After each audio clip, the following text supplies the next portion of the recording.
O planeta Terra existe há cerca de 4,5 bilhões de anos. Há aproximadamente 3,8 bilhões de anos, algas e bactérias fotossintéticas anaeróbicas produziam oxigênio.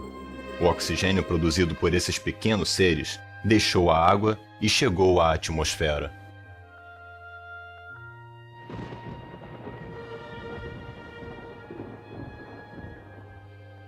Com o passar do tempo, o oxigênio, aqui representado pelas pequenas esferas azuis, difundiu-se por todo o planeta.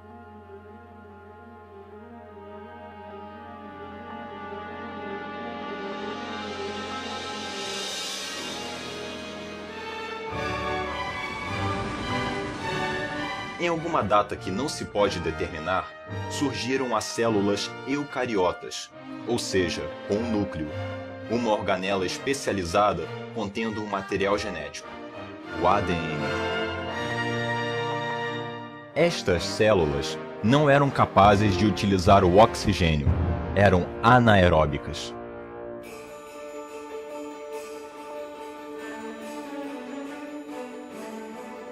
Dentre as diversas células existentes, algumas eram capazes de utilizar o oxigênio, mas eram a minoria. O aumento de oxigênio na água tornou o ambiente desfavorável para a maioria das células anaeróbicas que não eram capazes de utilizá-lo.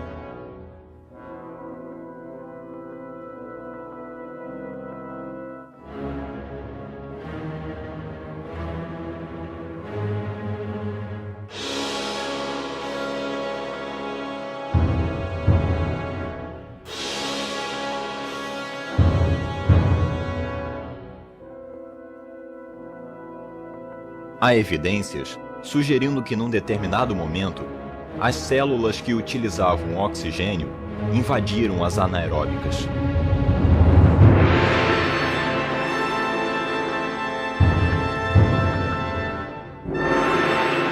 As células invasoras se tornaram as mitocôndrias.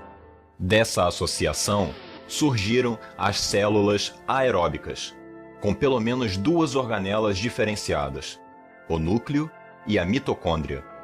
Com o passar do tempo, deram origem a muitas espécies, inclusive os animais e o homem.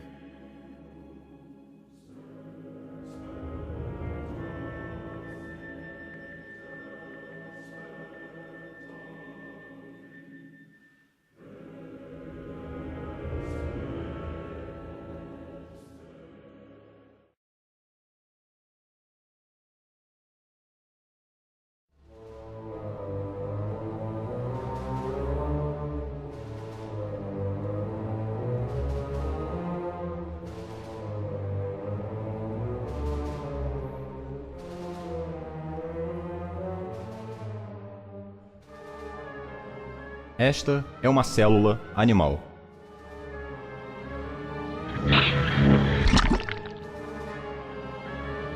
Mergulhadas no citoplasma, existem diversas organelas. Dentre elas, a mitocôndria, a usina produtora de energia. Uma célula pode conter várias mitocôndrias. É na mitocôndria que ocorre a oxidação da matéria orgânica, utilizando para isso o oxigênio do ar. A mitocôndria pode apresentar formas diferentes, dependendo da célula, alongada, elipsoide e outras. Vamos agora analisar a fundo uma delas. Fazendo um corte transversal na mitocôndria,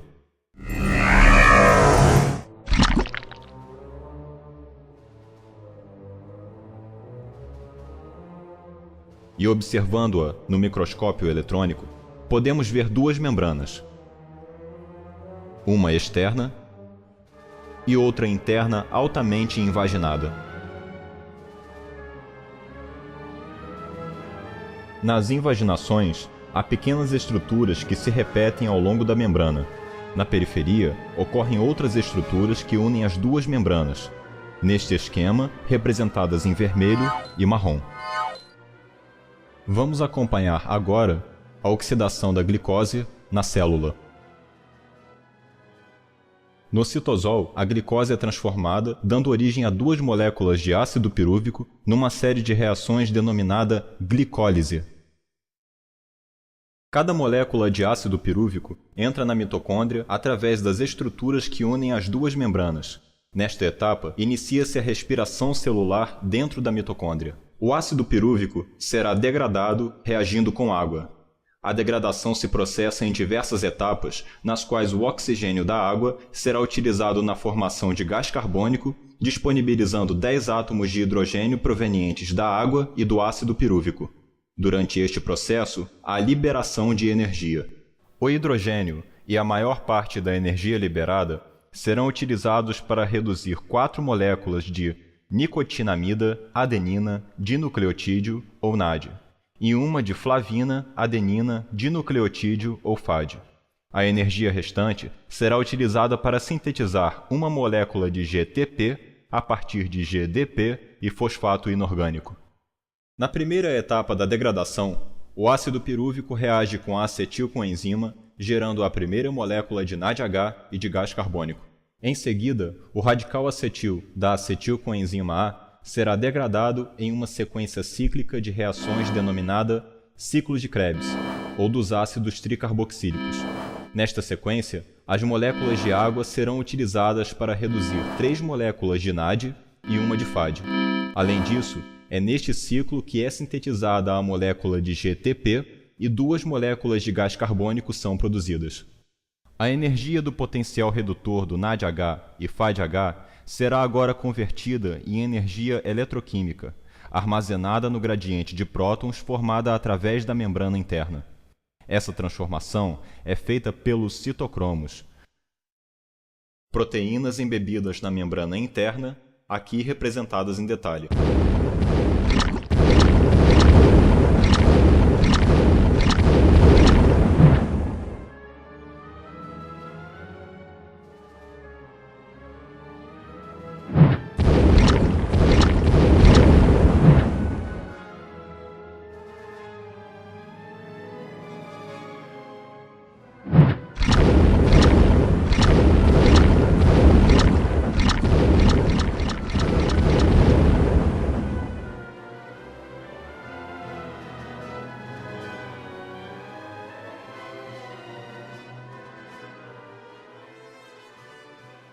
Os elétrons derivados do FADH e do NADH são transferidos sequencialmente aos citocromos e drenados ao final pelo oxigênio.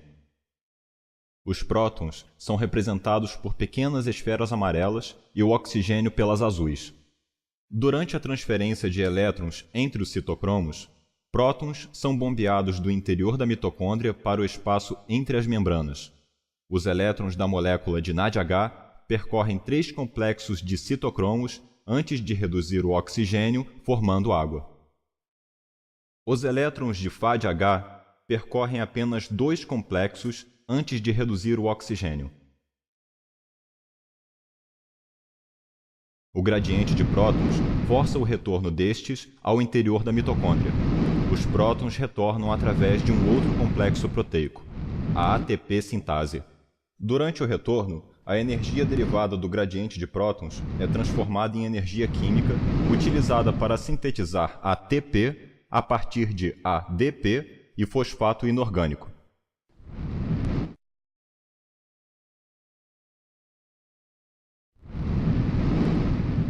Durante essa transformação e síntese, o eixo do complexo da ATP sintase gira em torno de si e, simultaneamente, as demais subunidades passam por mudanças conformacionais.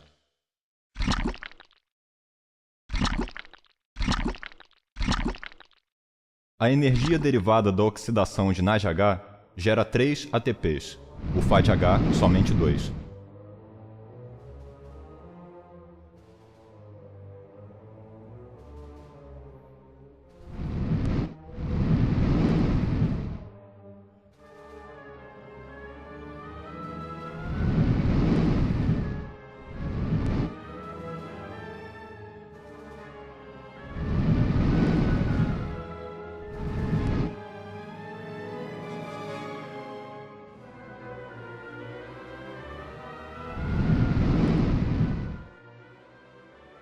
O ATP sintetizado sai da mitocôndria através de trocadores. proteínas inseridas entre as duas membranas. Para cada ATP que sai da mitocôndria, uma molécula de ADP é importada do citosol. O fosfato inorgânico entra por um canal carreador distinto. O gradiente de prótons negativo internamente, além de promover a síntese de ATP, direciona tanto a entrada de PI em cotransporte com o próton, como a saída do ATP, que tem 3 cargas negativas, e a entrada de ADP, que tem somente 2. Em realidade, todas as reações de transformação de energia, desde o ciclo de Krebs até a síntese de ATP, ocorrem simultaneamente na mitocôndria. E essas reações Tá chato. Tá chato mesmo. Faz uma coisa mais animada aí, vai. Se vira, mitocôndria, faz alguma coisa.